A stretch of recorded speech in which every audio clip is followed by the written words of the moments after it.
Capítulo 16. A chegada de um anjo. Vários anos se passaram desde aquela tarde. Étel, para acostumar-se com a separação de Gabriel, dedicava-se ininterruptamente às atividades do Hospital do Império do Amor Universal, tanto na Cidade Luz como nas zonas de trevas. Na companhia de Lívia, Éter encontrou uma forma de suprir a saudade tão natural, mas que, quando torna-se ociosa, pode prejudicar a paz e o progresso, tanto individual como da coletividade envolvida. As atividades no plano espiritual cresciam alucinadamente.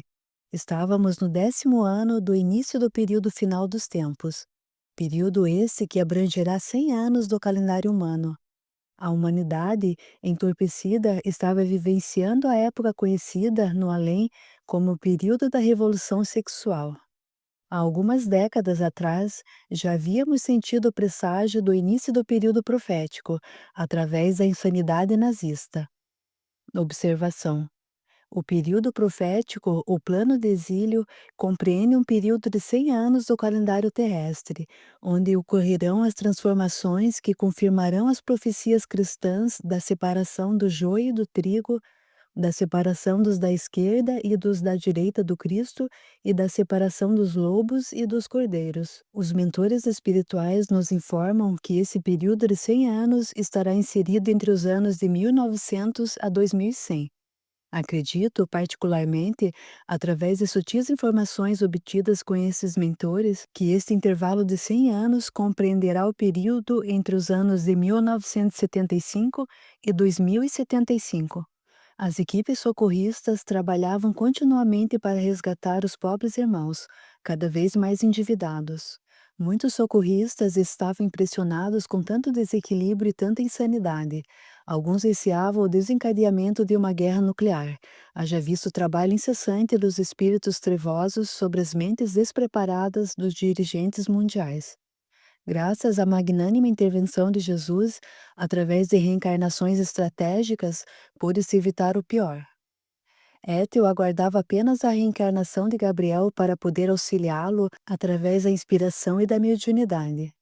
Quando, num certo dia, Étel, trabalhando no posto de atendimento das zonas inferiores, recebeu um comunicado de Glaucus, do Império do Amor Universal, convocando-a para apresentar-se à cidade, naquele mesmo recanto onde ela e Gabriel se despediram há alguns anos.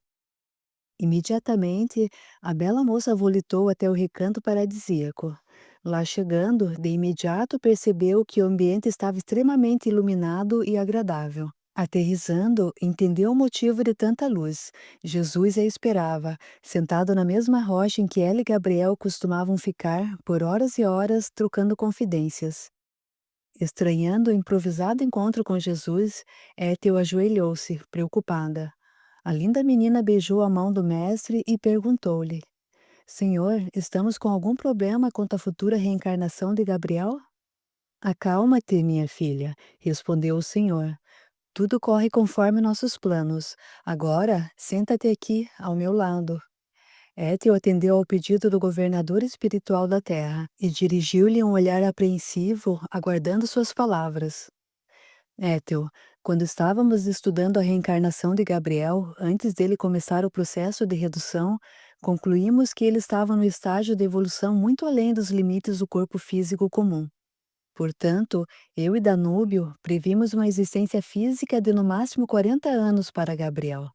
Espírito com um grande poder mental, certamente ele exigirá demais dos intrincados mecanismos cerebrais, levando-o a um desgaste prematuro de sua própria mente.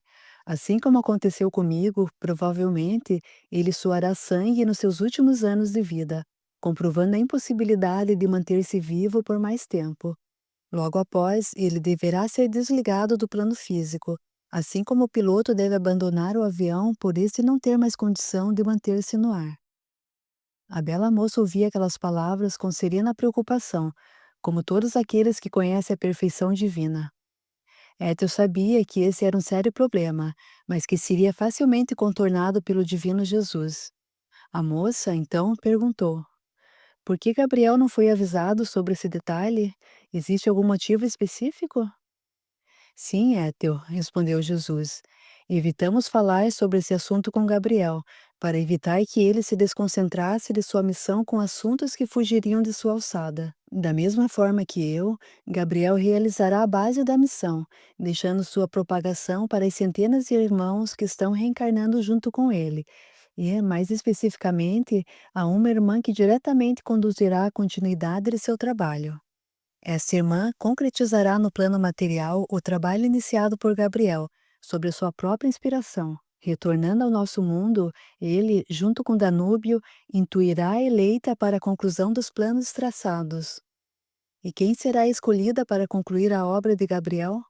Perguntou Étel com um brilho no olhar, percebendo de antemão os planos de Jesus. Tu és a eleita, minha irmã. Reencarnarás em breves anos. Tu acompanharás Gabriel lado a lado em sua caminhada e, após sua morte, assumirás o comando do grande projeto no plano material para concluí-lo definitivamente. Étio pulou nos braços de Jesus e deu-lhe um afetuoso abraço, dizendo-lhe: Obrigada, Senhor, era tudo o que eu desejava. Poderei ajudar Gabriel mais diretamente e, ao mesmo tempo, estarei sempre a seu lado. Muito obrigada, Jesus. O amorável mestre envolveu-a em sua luz e disse-lhe: Agora devo ir, minha filha. Danube já está a par de todos os preparativos necessários para a tua reencarnação, que deve ocorrer também em breves anos.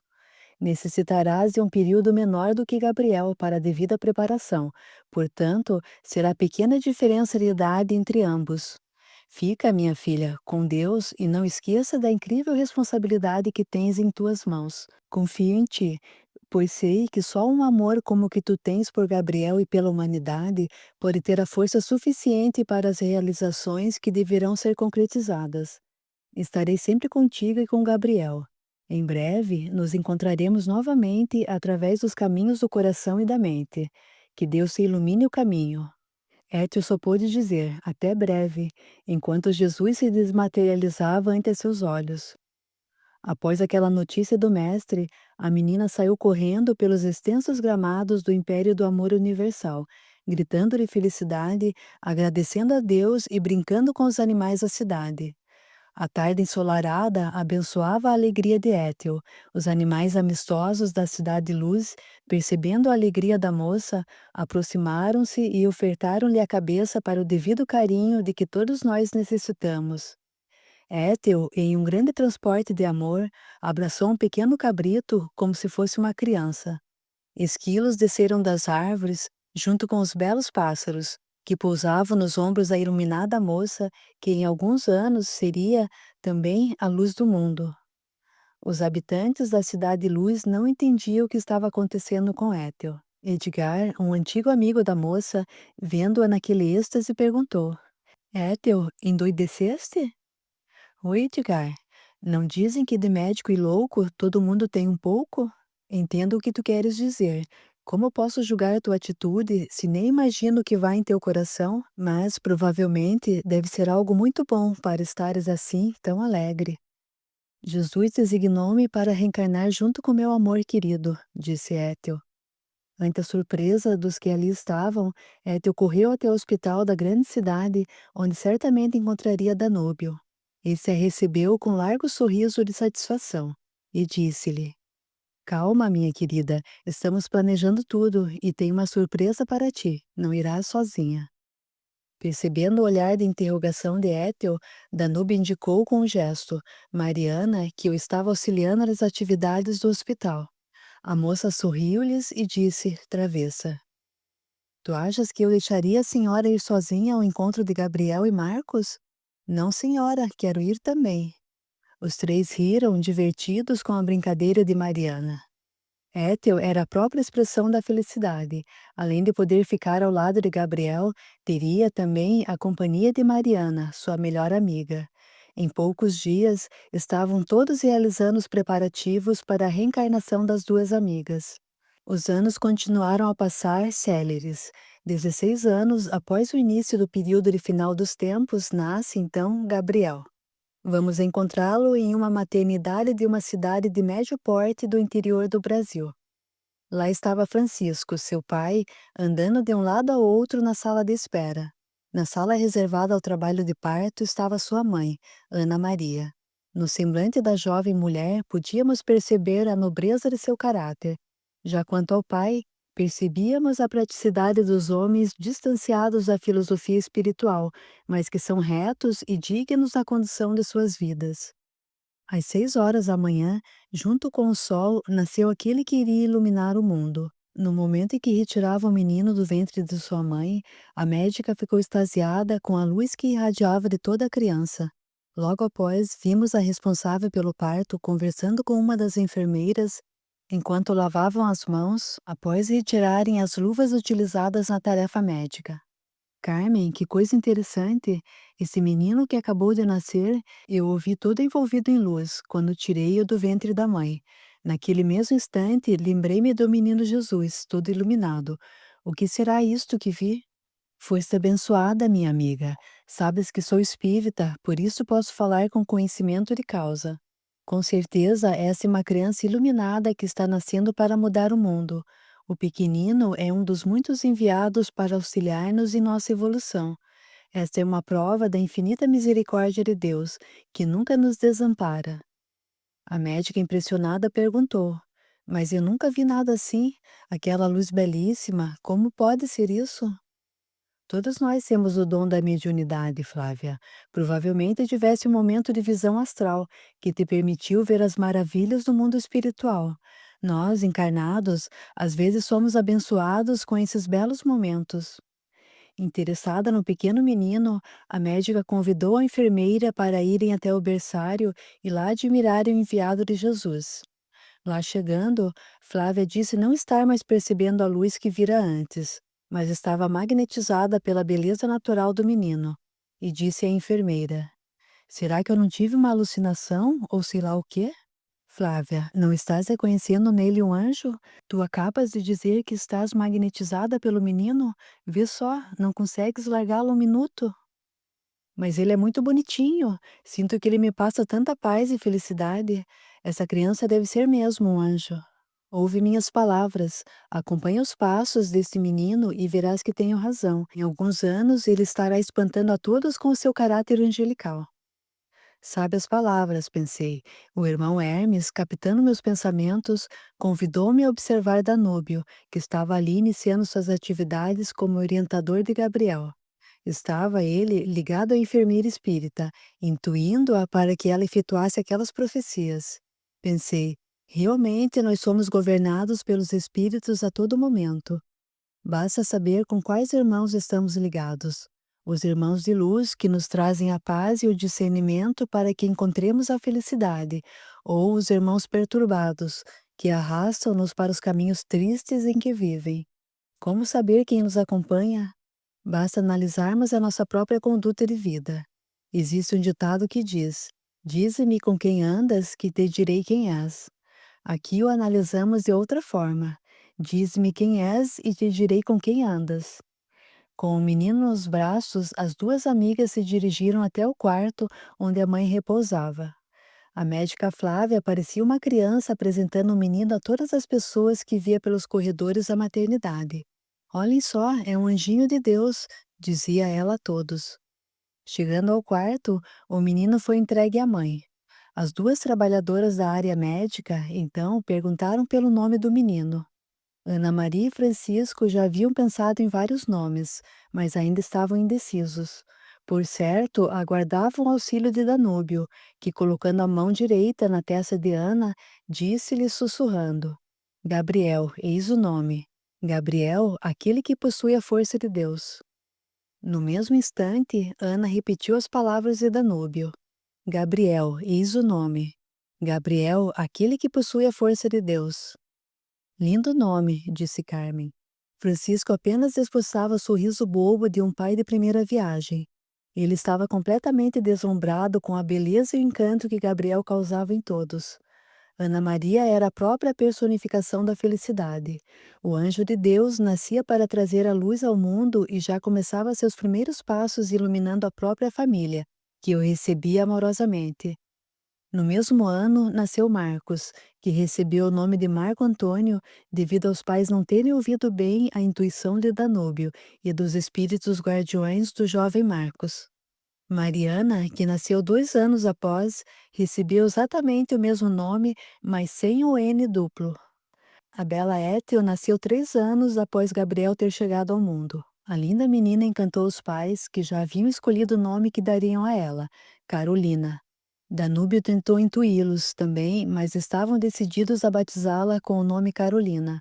Tanto insistiu Danúbio que, em determinado momento, a mãe de Ethel disse: Que coisa impressionante, Augusto, não me sai o nome Ethel da cabeça.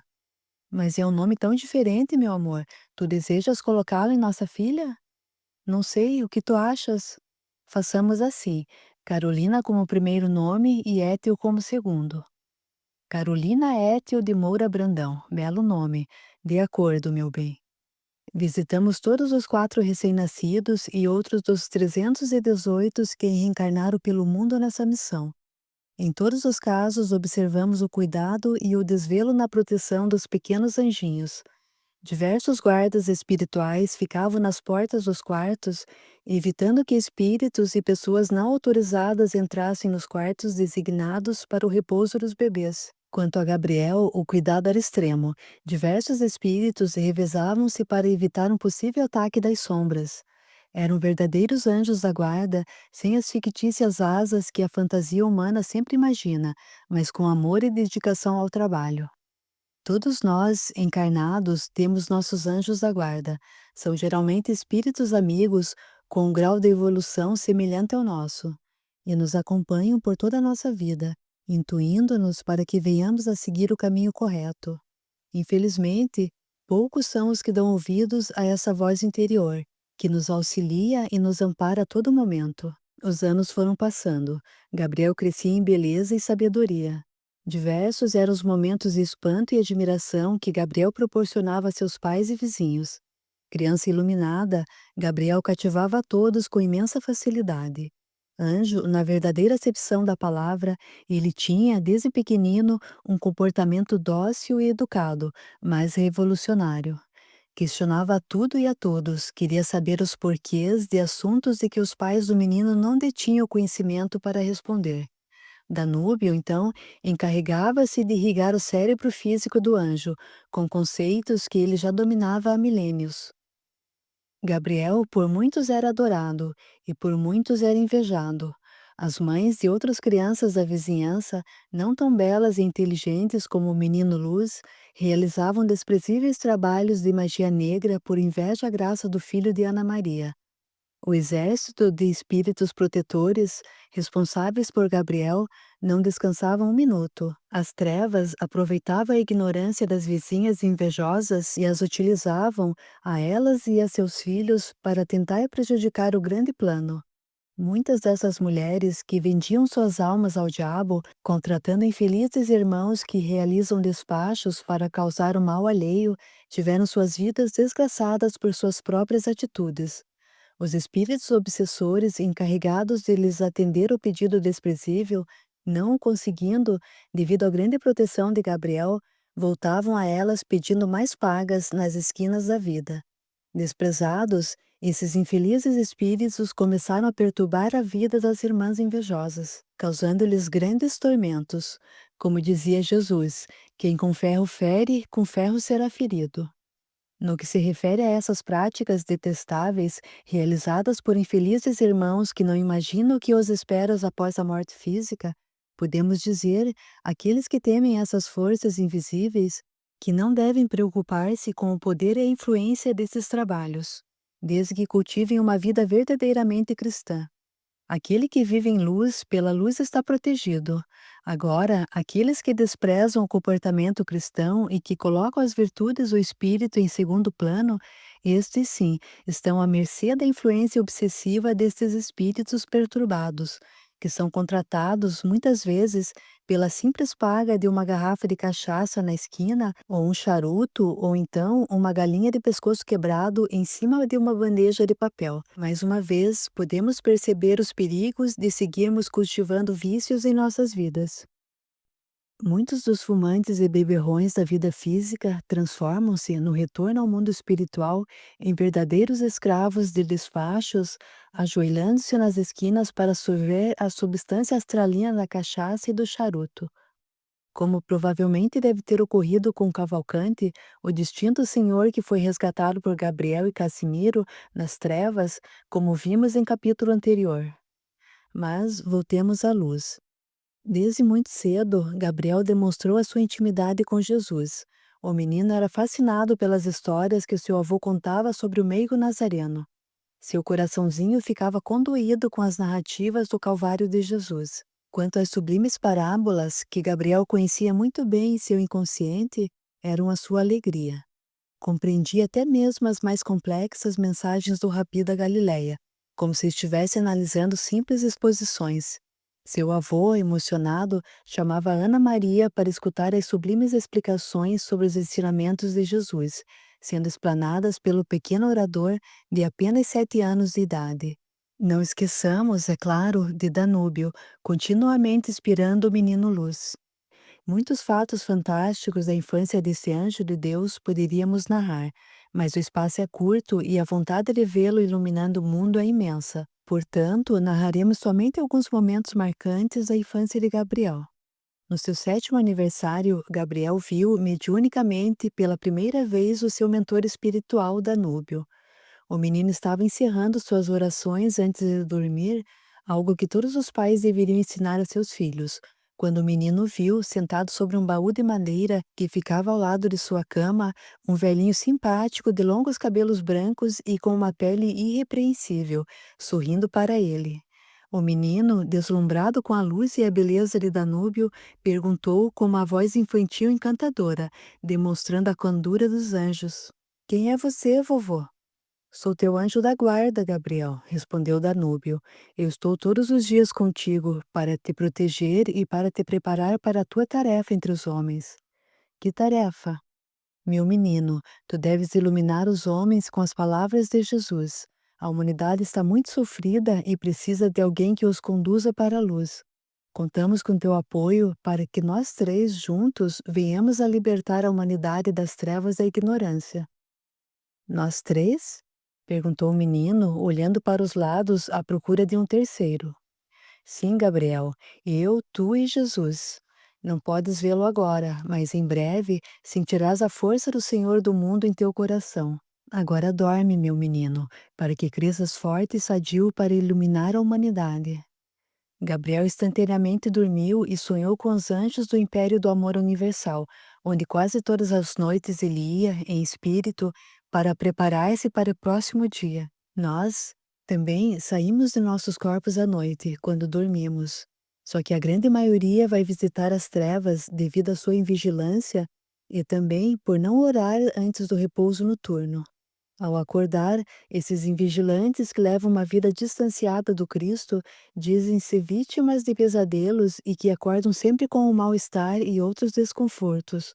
Tudo resultado do local aonde nós vamos durante o sono do corpo. Como foi dito antes, dize-me quem és, que te direi com quem andas. Devido à nossa forma de viver, nos sintonizamos com espíritos de luz que nos levam a aulas instrutivas no além ou a visitas a parentes queridos que já partiram para a pátria maior. Ou então, nos sintonizamos com espíritos perturbados que nos levam para os bordéis do plano espiritual. Outro fato curioso da infância de Gabriel ocorreu quando o menino tinha 10 anos de idade. Há 2 anos, seu avô Emiliano estava sendo acometido pelo mal de Parkinson. O bom velhinho, que tanto brincava e festejava o pequenino anjo, já não possuía a mesma vivacidade e alegria. Nota do médium. Devido à encarnação de Gabriel corresponder a uma situação futura, nos é possível descrever com segurança apenas a linha mestra de sua missão. Os detalhes da encarnação desse missionário serão desencadeados através do divino direito do livre-arbítrio, que nos faculta orientar nossas vidas segundo o rumo que desejamos imprimir à nossa evolução. Caso contrário, seríamos apenas autômatos e não filhos de Deus. Portanto, esclarecemos que os pormenores, como a pequena história a seguir, têm a exclusiva finalidade de representar as características de uma entidade de elevado quilate espiritual e também agraciar o leitor com belas narrativas. Portanto, os passos de Gabriel serão frutos do meio que o cercar, preservando-se a integridade de sua missão. A narração que encerra esse capítulo, retirada da literatura popular, foi adaptada para atender aos propósitos deste trabalho. Todos os dias, na hora das refeições, o velho Emiliano pegava um prato e ia servir-se ao fogão.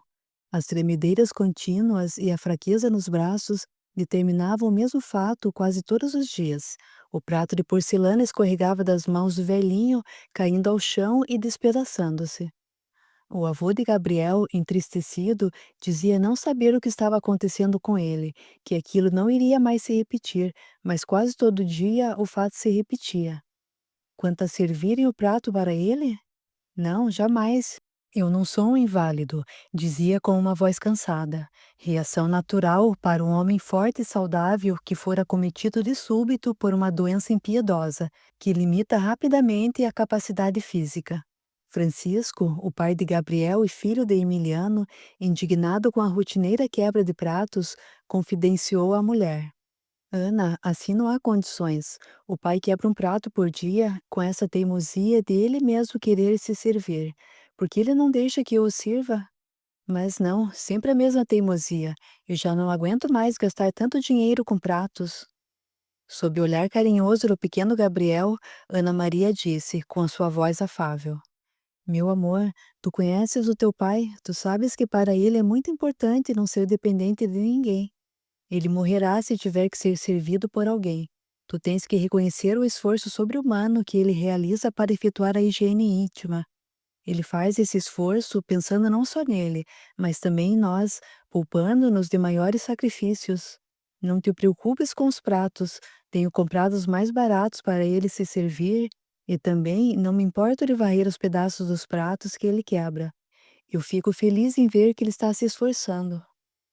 Não, não, chega de tanto absurdo. O velho está parecendo uma criança mimada. Temos que intervir, e eu já tenho a solução. Já que ele quer continuar se servindo, eu irei fazer um prato de madeira para ele. Se o pai deixar cair o prato no chão, no máximo teremos que limpar a comida, sem a necessidade de comprarmos novos pratos. Mas Francisco, disse Ana Maria, seu pai ficará muito triste com essa diferenciação. Ele sentirá um mal-estar muito grande ao ver nós três com pratos de porcelana e ele com um tosco prato de madeira. Que nada, ele nem se importará com isso. Qual é o problema de comer em um prato de madeira? Eu irei agora mesmo ao porão pegar madeira para fazer o prato. Francisco, tu estás louco? Perguntou Ana assustada. Aquelas madeiras estão lá há anos. Deve estar cheio de baratas e cupins entre elas. Isto é o de menos, basta passar um paninho e está tudo resolvido. Sem dar maiores atenções aos apelos da mulher, Francisco dirigiu-se até o porão. O pequeno Gabriel seguiu até lá e acompanhou os movimentos do pai com seus vivos olhos verdes. Vendo que seu pai procurava um pedaço de madeira, a partir do qual iria confeccionar o prato para Emiliano, Gabriel começou a realizar a mesma tarefa. Logo ambos encontraram os pedaços de madeira que atendiam aos seus propósitos. Francisco abriu uma pequena caixa de ferramentas e retirou um formão para confeccionar o prato de madeira. Gabriel, logo após o pai, repetiu o mesmo gesto. Ele pegou um pequeno formão com o qual o pai o ensinava, desde pequenino, a arte de trabalhar a madeira. Em alguns minutos, estavam os dois trabalhando suas respectivas madeiras para elaborar pratos de madeira. Francisco sorriu para o filho e disse-lhe: Meu filho, não precisas fazer outro prato para o vovô. Um já é o suficiente. Com um ar esperto, Francisco continuou: Este o vovô não vai conseguir quebrar. Só precisaremos lavá-lo todo dia e colocarmos no sol para secar. Gabriel olhou-o com profundo amor, irradiando luz de seus belos olhos verdes, e disse-lhe: Pai, eu não estou fazendo este prato para o vovô, estou fazendo para o senhor, para quando o senhor ficar velho. Só vendo esta cena para poder apreciar a reação de Francisco. O pai de Gabriel, assombrado, largou o prato sobre a mesa de carpintaria. Olhou para o menino com os olhos arregalados e logo após olhou para o prato de madeira sujo e mal talhado, até mesmo com algumas farpas que passaram desapercebidas pelo carpinteiro Gabriel. Em estado de choque, Francisco retirou das mãos do menino o prato e abraçou-o, dizendo: Vamos deixar isso de lado, meu filho. Vamos encontrar outra solução para o problema do seu avô. Com os olhos rasos de lágrimas, Francisco sussurrou: Obrigado, meu Deus, por me abrir os olhos a tempo. Gabriel, abraçado ao pai, disse sereno, mas com convicção: Meu pai, não devemos fazer aos outros o que não gostaríamos que nos fizessem. Esta é a lei de Deus. Boquiaberto com aquelas sábias palavras de seu filho, Francisco olhou nos olhos do menino e sentiu que há muito sua mulher já havia percebido. Gabriel, decididamente, não era um menino comum. Francisco, que estava de joelhos, levantou-se e pegou os 2 pratos e levou-os até a lixeira da casa. Revirando o lixo, colocou-os bem no fundo, para nunca mais vê-los. Ainda atordoado, dirigiu-se ao seu quarto para descansar. Passou pela esposa voando, com um olhar perdido em seus próprios pensamentos. Repousando, Francisco desligou-se do corpo e sonhou com um anjo que lhe falou do ensinamento que seu filho lhe havia ministrado. Francisco, meu filho, guarda em tua mente as palavras de teu abençoado menino. Não faças aos outros o que não gostarias que te fizessem, pois este é o resumo da lei e dos profetas, como nos disse Jesus. Inúmeros são os nossos atos insensatos, apenas porque não paramos para analisar o prejuízo que eles irão causar aos que nos cercam. Lembra-te, meu querido amigo, todos trilhamos caminhos semelhantes. Em breves anos, tu poderás, se for da vontade de Deus, chegar a um estado semelhante ao de teu pai. Portanto, pensa e age com aquele que te gerou, da mesma forma que gostarias que agissem contigo em semelhante situação. E o anjo iluminado continuou: Idosos, todos nós seremos um dia na jornada da vida. Logo, devemos aprender a respeitar aqueles que nos precederam nos limites da vida física. Pobres aqueles que colocam seus pais em asilos, relegando-os ao esquecimento. Aquele que com ferro fere, com ferro será ferido. Francisco, abandona este metal sinistro, que é a intolerância e o desrespeito, e te serve da flor, para com teu pai, que abençoa e traz a paz. Algumas horas após, Francisco acordou mais calmo e tranquilo, beijou a esposa e o filho, abraçou seu pai, que estava em uma cadeira de balanço na sala. Aquele gesto carinhoso causou um imenso bem-estar em Emiliano, que há dias vinha percebendo a indignação do filho com os pratos quebrados. Envolvido em paz, Francisco disse: Tive uma ideia enquanto eu descansava no quarto. Estou cansado de termos que nos servir no fogão, temos que levantar e sentar toda hora para nos servirmos. Ana, vamos colocar as panelas sobre a mesa. O espaço é pequeno, eu sei, mas irei fazer uma mesinha auxiliar para podermos comer com mais conforto. A cozinha da casa de Gabriel era realmente pequena, portanto a mesa também teria que ser. Por esse motivo, Ana deixava as panelas no fogão para todos se servirem. Com essa ideia de Francisco, não haveria mais pratos quebrados, pois Emiliano se serviria na própria mesa sem ter que carregar o prato, assim como os demais, sem diferenciações. Todos aplaudiram a ideia. Francisco dirigiu um significativo olhar para o filho.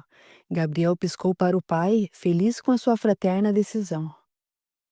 Capítulo 17. Conversa com os anjos. Gabriel, desde muito cedo, ingressou nas atividades da Igreja Católica do bairro em que nascera. Sua mãe, católica fervorosa, não descuidava do preparo espiritual de seu amado filho, que no seu íntimo sentia ser um grande missionário.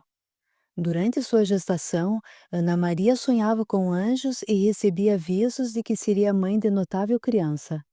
Lembravam-na, os anjos, da imensa responsabilidade que pairava sobre ela. Ana Maria recordava também os seus devaneios durante a gravidez e a inesquecível sensação de paz que teve durante todo o período gestativo. Parecia que ela estava nas nuvens, tal a felicidade que sentia. Pudera, uma entidade de elevado quilate espiritual repousava em seu seio. Lembrava-se também do asco que sentira a alimentação carnívora alguns meses antes do início da gravidez.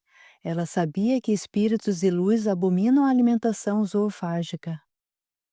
Seguindo sua intuição, Ana pediu ao padre Antenor que aceitasse seu filho como coroinha para as missas. Encargo que Gabriel executou sempre com respeito e amor, mesmo sob as chacotas dos amiguinhos de infância. O menino Luz adorava ficar dentro da belíssima igreja São Francisco de Assis. Ele passava horas a fio meditando e, quem sabe, preparando-se para a grande tarefa. O menino, sempre adorado pelas irmãs da congregação, que também lhe eram competentes professoras no colégio da própria paróquia, ficava horas olhando as pinturas e os vitrais da igreja, que lembravam sua casa no reino dos céus. Diga-se, por devido merecimento, que sempre as melhores instituições de ensino foram fundadas por religiosos da Igreja Católica. Em determinada tarde, após as aulas da catequese, quando o pequeno anjo realizava o curso para receber a primeira comunhão, ficou ele dentro da igreja vazia, apreciando a beleza que tanto o encantava. Padre Antenor, vendo o menino sozinho dentro da casa de Deus, o repreendeu. Gabriel, vá brincar lá fora, aqui não é lugar para brinquedos. O menino, com um brilho no olhar, disse-lhe: Padre Antenor, eu não estou brincando. Eu estou apenas adorando a beleza da casa de meu pai. Sinto-me muito bem aqui. A paz que reina dentro dessa igreja me dá novas forças para viver. Aqui dentro, sinto que esse mundo não está completamente perdido. Eu percebo que ainda existe salvação para a humanidade. Percebo também que a voz de Deus se faz mais clara para mim aqui dentro. Olhando compenetrado para o padre Antenor e com um tom de voz profético, Gabriel continuou: Padre, nós temos muito serviço pela frente. Antenor estava impressionado com aquelas palavras.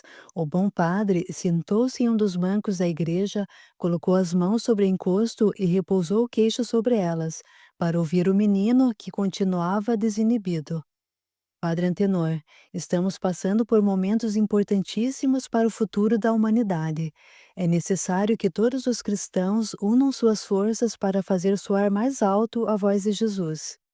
É preciso que todas as igrejas do Cristo se unam sem preconceitos e sem revoltas, pois a mensagem de Jesus é uma só: amai-vos uns aos outros como eu vos amei. Quem lhe disse essas coisas, Gabriel? Perguntou o padre.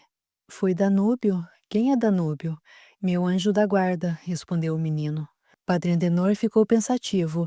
Enquanto isto, Gabriel continuava com os olhos fixos na abóbada da igreja, apreciando as pinturas sacras. Vendo que já era tarde, Antenor recomendou a Gabriel que fosse para casa, para não preocupar sua mãe. O menino obedeceu e o padre ficou ainda por alguns minutos analisando as palavras do pequeno anjo. Sim, é necessária uma mudança nas formas de evangelização. O homem moderno está distanciado dos ensinamentos cristãos. Aqueles que se interessam geralmente têm um conhecimento bem limitado e pobre, devido à própria igreja limitar o aprofundamento dos conhecimentos espirituais em suas missas. Falta também um incentivo maior, mudanças, se possível, para unir mais a família cristã. Talvez o menino tenha razão, e essas conversas com seu anjo da guarda. Mas bom, pensava o padre, deixemos isto com Jesus. Um ano após, quando Gabriel contava 11 anos de idade, seu pai, preocupado com as suas contínuas conversas com os anjos, como ele dizia, resolveu falar com um amigo dedicado à seara espírita sobre o assunto. Roberto, meu filho vive dizendo que conversa com os espíritos e está sempre falando sobre anjos. O que pode ser isto? Meu amigo, teu filho é um médium, ou seja, ele possui a faculdade de comunicação com os espíritos bem desenvolvida. Leve-o à casa espírita que eu frequento na terça-feira e lá entregarei a ele um livro que auxiliará o menino a compreender o fenômeno que o assusta. Assusta? O menino adora essas conversas com o além e trata tudo com a maior naturalidade, disse Francisco. Na terça-feira estavam pai e filho sentados na plateia de uma grande casa espírita, no mesmo bairro em que morava Gabriel. Sua mãe não quisera ir, alegando ser uma religião desconhecida e que, segundo os padrões, era contrária ao que Jesus pregava. Mulher sensata, permitiu a ida do filho sem censuras, confiando na prudência do marido e na incrível inteligência do menino, que facilmente saberia distinguir a fraude da verdade. Com apenas 11 anos, seus pais já consideravam Gabriel um doutor da lei de Deus. Após assistir à excelente pregação de Roberto, que realizou a palestra doutrinária daquela noite, onde falou sobre o capítulo 17 do Evangelho segundo o Espiritismo, de Allan Kardec, Sede perfeitos.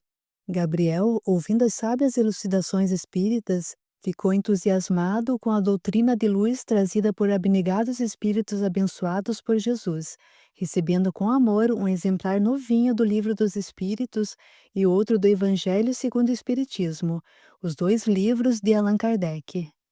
Apenas alguns minutos de conversa com Gabriel cativaram o coração de Roberto, que viu ao lado dele, através da mediunidade da vidência, o irmão Danúbio. Percebendo intuitivamente a grandeza do espírito ao lado do menino, Roberto disse a Francisco: Deixe o teu filho conversar com os anjos sem censuras. É o que te recomendo, pois pude ver o espírito que acompanha o teu filho, e tenho certeza que é um enviado de Jesus. E mais, aguarde e verás, esse menino será um grande homem neste mundo. Infelizmente, Francisco não viria do plano físico, pois 4 anos após desencarnaria, segundo o plano traçado para sua reencarnação. O menino leu, empolgado, os dois livros, encontrando na doutrina dos espíritos a resposta para muitas das suas interrogações. Naquele mesmo ano, Gabriel já possuía duas religiões, como a maioria dos brasileiros, a católica e a espírita. Sem perceber diretamente, Gabriel começava a seguir as recomendações que Jesus lhe fez antes de reencarnar: unir as duas religiões para fortalecer a palavra de Deus entre os homens. Marcos, seu inseparável amigo, que o acompanhava desde cedo, tanto nas brincadeiras como nos assuntos sérios, também converteu-se aos ensinamentos espíritas, que detém a pureza imaculada dos primeiros anos do cristianismo. Através da abnegada contribuição de Chico Xavier e de outros médiuns de ilibada reputação, os espíritos iluminados trouxeram aos homens um rico acervo de conhecimentos imorredouros para a humanidade, mais especificamente para a pátria do Evangelho, o Brasil. Gabriel e Marcos passaram toda a adolescência lendo os tesouros e luz que a doutrina espírita oferecia.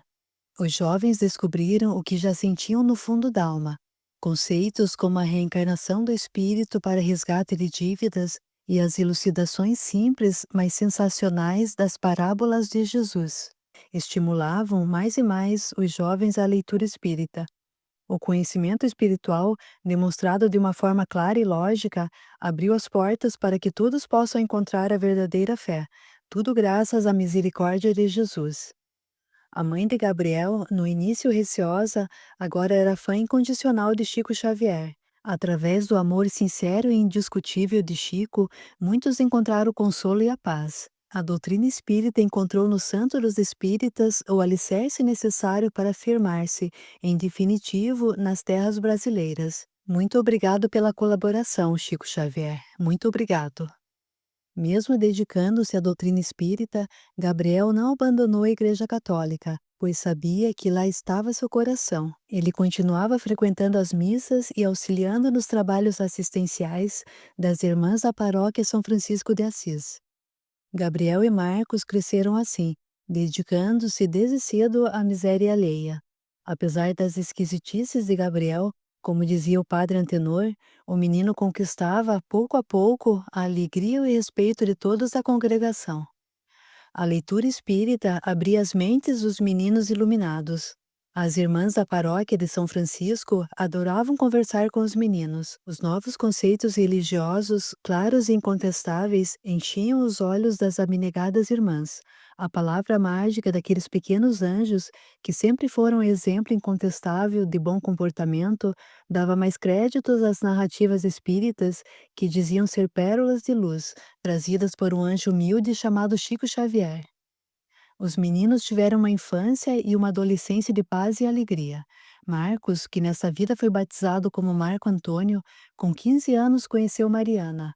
O amor foi à primeira vista. Almas ligadas há séculos, em um primeiro olhar ficaram enamorados, o que muito alegrou Gabriel, por ter simpatizado muito com a menina, que lhe era grande amiga há séculos. Gabriel, acostumado com as dores alheias desde cedo, através das obras assistenciais da paróquia São Francisco de Assis, viveu sua infância e adolescência em paz e alegria com seus pais, sempre amparado pelos incansáveis espíritos protetores. O anjo de Deus, somente por uma vez, sentiu a aflição da desarmonia no lar. Quando Gabriel estava com 14 anos, um ano antes de Francisco retornar à pátria espiritual, houve alguns desentendimentos entre seus pais. Francisco, atordoado com desilusões no trabalho, perdia facilmente o controle. Mal-humorado, ele gritava e reclamava de todos. Passando por difícil crise e vigilante na oração e nos atos, ele abriu as portas para a influência espiritual negativa. Muitos dos espíritos que procuravam prejudicar a missão de Gabriel trabalharam constantemente para desarmonizar o já instável coração de Francisco, que era um homem bom, mas despreparado para as investidas do mal. Em determinada noite de primavera, presenciamos uma das mais agressivas investidas de Francisco contra a família. Dominado por entidades espirituais perversas, deixou-se levar por ataque incontrolável de histeria. Ana Maria mandou o filho para o quarto enquanto ela tentava acalmar o nervoso Francisco. Entre gritos e batidas de portas, Gabriel ajoelhou-se à beira de sua cama e clamou auxílio aos céus. Amigo Jesus, estou precisando da tua ajuda. Meu pai está muito nervoso. Traze, Senhor, para o seu revoltado coração a paz. Estou preocupado com a mãe. Ela fica muito triste com estes gritos. Por favor, Senhor, sei que o pai está passando por dificuldades que desconheço, portanto, ilumina o coração dele para que possamos retornar a viver em paz. Ele não é má pessoa, apenas não é como nós, que conhecemos a tua força. Encostando a cabeça na colcha que estava sobre a cama, Gabriel, com os olhos cheios de lágrimas, disse: Danúbio, meu amigo, onde estás? Não consigo te ver. Se tu estás aqui, ajuda meu pai a se desvencilhar desses inimigos invisíveis que o atormentam. Ajuda-me a ajudá-lo com minha humilde prece, meu anjo guardião.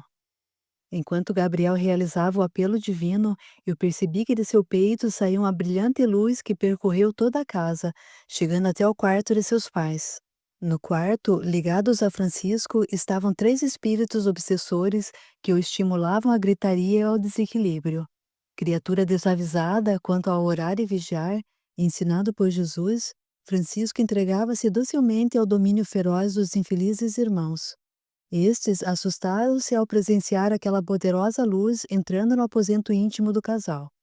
Respaldados pela oração de Gabriel, Danúbio e os demais espíritos protetores da casa despacharam os espíritos perturbadores sem maiores dificuldades. Livre da influência nefasta, Francisco deu-se conta da cena ridícula do qual era o protagonista. Desesperado, ajoelhou-se à frente da esposa, implorando-lhe perdão e alegando não saber o que estava acontecendo com ele. Espírito de paz, Ana Maria conchegou o esposo ao coração, perdoando-lhe as ofensas descabidas e os gritos histéricos. As lágrimas do arrependimento corriam dos olhos de Francisco, lembrando-me uma criança que encontra na comiseração alheia a paz. Gabriel, no seu quarto, percebeu o resultado da oração. Seu pai havia se acalmado, agora o menino apenas ouvia o choro infantil de Francisco, sendo consolado por sua amável mãe.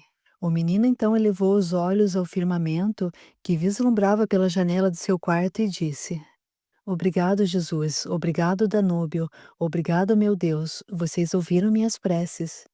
Quem precisa de armas, tendo o amparo da oração, quais forças serão maiores que a energia mágica da oração, que eu possa retribuir em dobro a todos vocês que me auxiliam, pois sei que, a quem muito for dado, muito será pedido. Eu espero que tu, divino amigo Jesus, não me excluas de teus abençoados trabalhos para a regeneração da humanidade, que eu possa trazer a minha pequena, mas dedicada colaboração. Não te esqueças de mim, divino amigo. Não poderia existir maior frustração para meu espírito do que terminar esta caminhada física sem poder trabalhar contigo, em teu nome. Gabriel estava de joelhos sobre uma banqueta na janela do seu quarto. Os seus graciosos braços estavam apoiados na janela, os olhos ligados às estrelas.